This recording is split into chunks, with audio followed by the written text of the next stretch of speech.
Welcome to the channel Excellantz, where we strive for excellence. We strive to be one better than what we were yesterday. Why?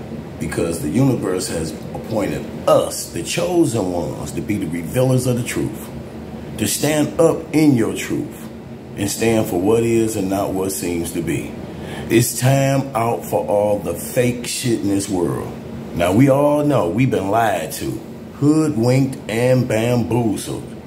Hoodwinked and bamboozled, sold all type of dreams, American dreams as they say, which came to be falsehood.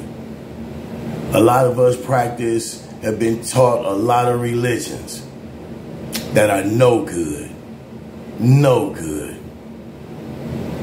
just to be extorted out of money. See, all the preachers, the churches and everything, all they want is your money. It's nothing but an act.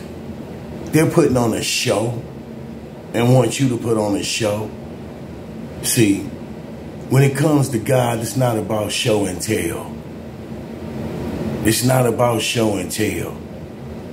See, and you got a lot of preachers out there right now that think that their congregation is supposed to take care of them and buy them everything. But that ain't the way it go. See, when Jesus was 12, he showed you what time it was. He went and tipped over tables and everything and said, how dare you do this? See, people still do not want to follow Jesus' teachings. It's his teachings that were distorted and that are being hid and kept from you. While you be the big dummy to draw up on foolishness and folly and come and watch a guy perform a service to get your money. God don't need money. He don't need your money. He need what comes out of your heart unconditional. See, when you can stand upright, independent, and fearless and say the things that you want to say with no malice and no malicious intent. See, when I obtained my minister license, it wasn't for me to sugarcoat shit for nobody. I'm not wearing a polished coat to get through to nobody. I don't care if the words that I say are not meant for you. Because I understand every man, woman, and child is entitled to their own portion of understanding in what measure seems good unto yourself. So what goes on in your head, that goes on in your head. Keep it in your head, because I realize that's the way you think. You feel me? And that's the way you've been taught and you've been raised. So maybe there's a few more chains that you need to break off your brain before you go insane. See, I know the truth about America and everything because you do the research, you search for it, and not scared to speak on it. America war has been white and black for the longest. It has been a racial war for the longest. Who land you think they came and took? See, when Amerigo's Vespucci and Christopher Columbus brought them pirate ships over here in northwest and southwest of Mexis, which the modern name for it is Africa. See, you're in the big mother country now. Little Africa is where we went back and forth to make our trades. See, they came over here. The United Snakes came over here. It was a bunch of snakes that united together. And they came over here. And when the first thing they came over here and they seen a brother, they walked up to him and greeted him. And the brother greeted them. And they asked the brother, they say, who is the leader? And he said, my nigga. See, nigga meant God. And that's what the word play. Call me my nigga. Call me God. And recognize me as God. So let's take the chains off of that word. And you recognize me as your nigga or whatever. I'll be that. Because I know I am God. And I brought that word to them. And once they asked the nigga, the head, the HNIC, the head nigga in charge, once they asked him who owned the land, and he told them no one owned the land. The land is for the people to roam freely and do what they want. Oh, no one owned the land? Well, we gonna come back with a plan. See, so we gonna come back and we gonna give you this book. You feel me? Since you taught us a little spiritual stuff, I'm gonna give you this book. Now I'm gonna show you how to pray. Get down on your knees and bow down, close your eyes. Right? Now when you wake up, I want you to honor and worship this book. See, that's casting a spell. And as you honor and worship this book, I'm taking your land. It's mine. Now I'm gonna tax you to live on my land as long as you, the people of my book. So you continue to be the people of my book that I created. Bring me 10% of everything you own. I ain't gonna do nothing, but it's your job now. Since you couldn't claim the land and you couldn't claim this, it's your job now to take care of me, my family, and everything, because I'm taking stake claim in this land. So now it's mine.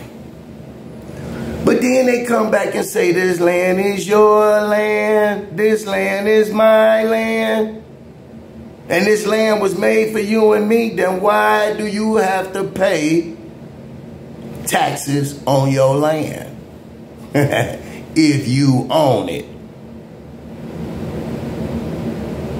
So who owns the land? Who owns earth? Who has the right to tax anybody for living a life? Just for being born. See, when you born, they gonna take your identity. As soon as you born, they selling you. That's why you got a title. Every child in America, when they're born, they come with a title, just like a car. So that is merchandise. That is product. That's product to be sold. And here's the piece of paper. It's called a birth certificate.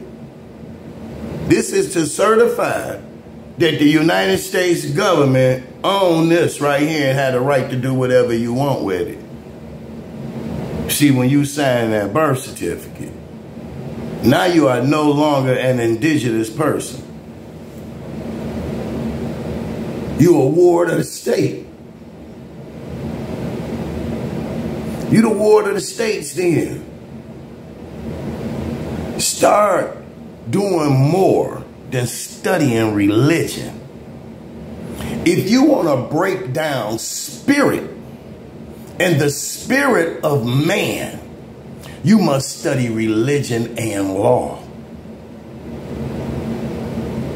See, when you can put the religion and the law together and know what's the law of the land and the law of a man, and be able to determine the difference between the two and see which one you want to follow,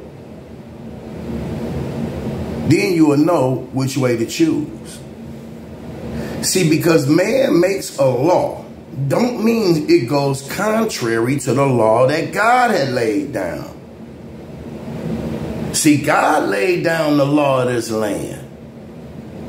It's not for man to change that law and say, no, I said do this, or I'm going to lock you up. well, God said I can do this, so fuck you, lock me up. See, that's the attitude of Jesus. That was the attitude of Nelson Mandela. That was the attitude of Martin Luther King, Malcolm X. That was the attitude of Rosa Parks. That was the attitude of all the greats that went to jail.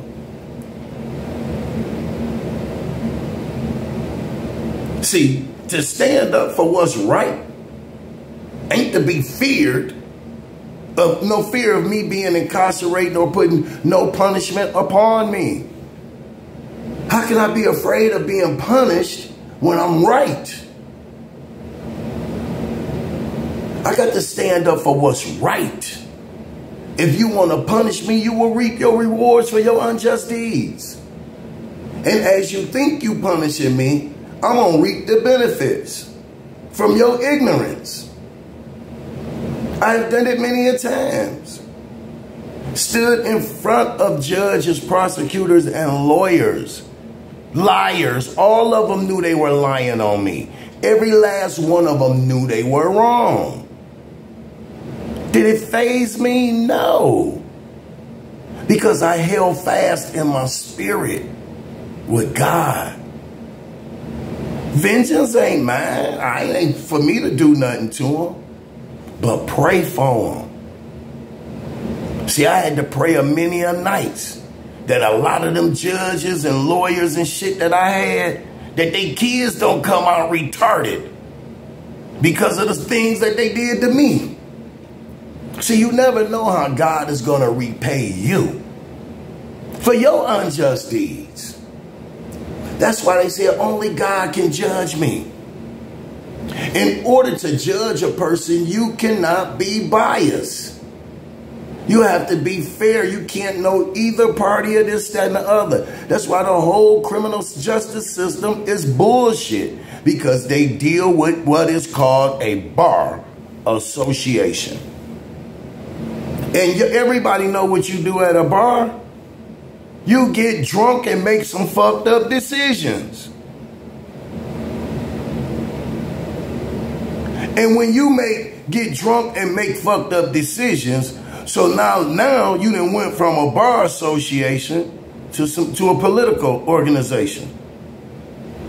See, the bar association is the political organizations, which is full of nothing but schemes, scams, hustlers, gangsters. I mean, manipulated minds. I mean, it's easy to be the president now. Y'all saw that Donald Trump showed you. After what Donald Trump showed you, shit, a 2-year-old can be a president and run this country. Because I saw 2-year-olds behave better. See, America has a big problem, and it's self-destruction. I come to y'all in love. I leave y'all in peace. I'm just here to make y'all think. I'm just here to help you think. If I can get you to think, maybe you can save yourself. A lot of us have a whole lot of knowledge that it takes to save a nation, but we must take it and save ourselves.